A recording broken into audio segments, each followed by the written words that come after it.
اس میں دو باتیں بتاؤں گا آپ کو. ایک تو جیسا کہ رائے صاحب نے کہا کہ کچھ ملکوں نے رولز اینڈ ریگولیشن بنا لیے, لیکن وہ بہت زیادہ نہیں ہے, 2-4 ملک ہی ایسے ہیں. اچھا, اگر آپ جنریشن کی بات کریں, عام لوگوں کی بات کریں, تو وہ ہماری طرح ہی 19-20 کے فرق سے ہیں. صحیح. لیکن جیسا کہ آپ نے کہا یہ مغرب کی ایجاد ہے, تو سب سے پہلے ایجاد کیوں کی گئی, جی, ہم تک پہنچائی کی گئی, ہمیں یہ ایپس فری کیوں دی گئیں, تو اس پہ دیکھیں تو آپ کو اندازہ ہو جائے گا کہ مغرب اس سے کیا فائدہ لے رہا ہے. جی, یہ ڈیجیٹل وارفیئر کی اپنے ٹیکنالوجی یوز کی تھی. بیسیکلی اس وقت ڈیجیٹل وارفیئر کا سب سے بڑا ٹول یہی ہے جس کے ذریعے سائیکلوجیکل وارفیئر اور ڈرٹی وارفیئر بھی لڑی جا رہی ہے. ایسا ہی. اب یہ بساط دشمن کی بچھائی ہوئی ہے, اصول و ضوابط دشمن نے طے کیے ہوئے ہیں, آپ چاہیں یا نہ چاہیں لڑنا آپ کو ہے. اب آپ دیکھ لیجئے کہ اس کے ذریعے الیکشنز کو مینیپولیٹ کیا جاتا ہے. ٹرمپ جب پہلی دفعہ آیا ہے تو اس کے اوپر جو چارج لگے ان میں سب سے پہلا یہ تھا کہ رشین انفلوئنس کے ذریعے الیکشن کو مینیپولیٹ کیا گیا ہے. ایسا ہی ہے. مارک زکربرگ کو سینٹ میں بلایا گیا. کیوں بلایا گیا؟ کہ تم نے ڈیٹا جو ہے لیک کیا. بالکل. یہ امریکہ کی بات ہو رہی ہے. جی ہاں. تو آپ یہ دیکھیں کہ ہمارے یہاں پر کیا کچھ نہیں ہوتا ہوگا. اس کے ذریعے ذہن سازی کی جاتی ہوگی, الیکشنز کے اوپر اثر انداز ہوا جاتا ہوگا, عہدیداروں پر اثر انداز ہوا جاتا ہوگا, لوگوں کی پرائیویٹ لائف پر اثر انداز ہوا جاتا ہوگا. ہم سب یہ چلتا پھرتا جاسوس ساتھ لیے پھر رہے ہیں. اگر کیمرہ یہ آپ لوگ اگر دکھا سکیں تو یہ میرا موبائل کا کور دکھا دیجئے. میں نے اسپیشلی اپنے لیے کور بنوائے ہوئے ہیں جو میرے کیمروں کو کور کر سکیں, کیونکہ میں اس جاسوس کو اپنے گھر پہ نہیں لے کے جا سکتا, اپنے بیڈ روم میں نہیں لے کے جا سکتا.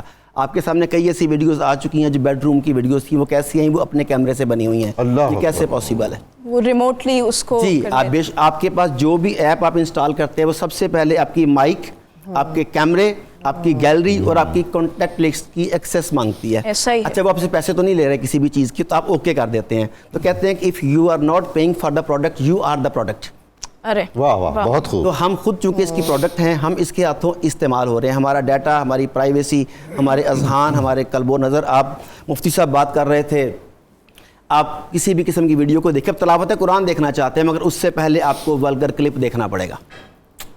ایسا ہی. اچھا, اس کے ذریعے جو اس میں گیمز دکھا رہے ہیں, میں آپ یہ بھی بتاتا چلوں گیمز کے ساتھ کیا کر رہے ہیں.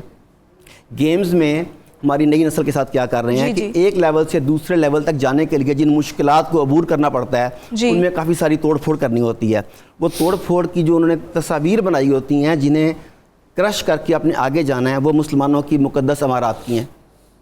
اچھا, ایسی لائبریریز ہیں کہ جس میں سے اپنے کتابوں کو باہر پھینکنا ہے, پھر ان سے گن نکلے گی. وہ جو کتابوں کو باہر پھینکنا ہے ان کی شبیہیں آپ کی مقدس کتابوں جیسی ہیں. یعنی آپ کے ذہنوں پر اس طرح اثر انداز ہوا جا رہا ہے, اور ہم نے اپنا کنٹرول انہیں دے دیا. کچھ عرصہ پہلے تک کہا جاتا تھا 2 پیرنٹس ہیں, biological parent and spiritual parent. جی, اب کہا جاتا ہے کہ 3 پیرنٹ ہیں, بایولوجیکل پیرنٹ جس نے جنم دیا, اسپرچل پیرنٹ جن سے آپ تعلیم حاصل کرتے ہیں, اور تھرڈ پیرنٹ یہ اسکرین. اور اس وقت بچہ فرسٹ 2 پیرنٹ سے کم سیکھتا ہے, وہ اس تھرڈ پیرنٹ سے زیادہ سیکھتا ہے, کیونکہ ہم نے اپنے بچے کا کنٹرول, اس کی تربیت اس تھرڈ پیرنٹ کو دے دی. تو اب اس کے ہاتھ میں ہے کہ یہ آپ کے ساتھ اور آپ کے بچوں کے ساتھ کیا کرے. تو جیسا کہ آپ نے کہا یہ مغرب کی ایجاد ہے, تو مغرب اس کے ذریعے آپ کی سوسائٹی میں وہی کچھ انجیکٹ کرے گا جو وہ چاہتا ہے. آپ دیکھ لیں آپ کا فیملی سسٹم کیسے ٹوٹ گیا, جی, طلاق کی ریشو کیسے بڑھ گئی, بچے بدتمیز کیسے ہو گئے. وجہ یہ ہے کہ ہم نے ان کی تربیت اس کے سپرد کر دی. صحیح. تو اگر ہمیں یہ سارا کچھ کنٹرول واپس لینا ہے تو میرا خیال ہے کہ جو فرسٹ 2 پیرنٹس ہیں انہیں اپنا رول نبھانا ہوگا. ہم نے انٹرٹینمنٹ کے نام پر جب بچے کے ہاتھ میں یہ دیا تو ہم نے بچے کے 20 منٹ ہاتھ میں پکڑا کے اس کی آنے والی زندگی کے 20 سال تباہ کر دیا.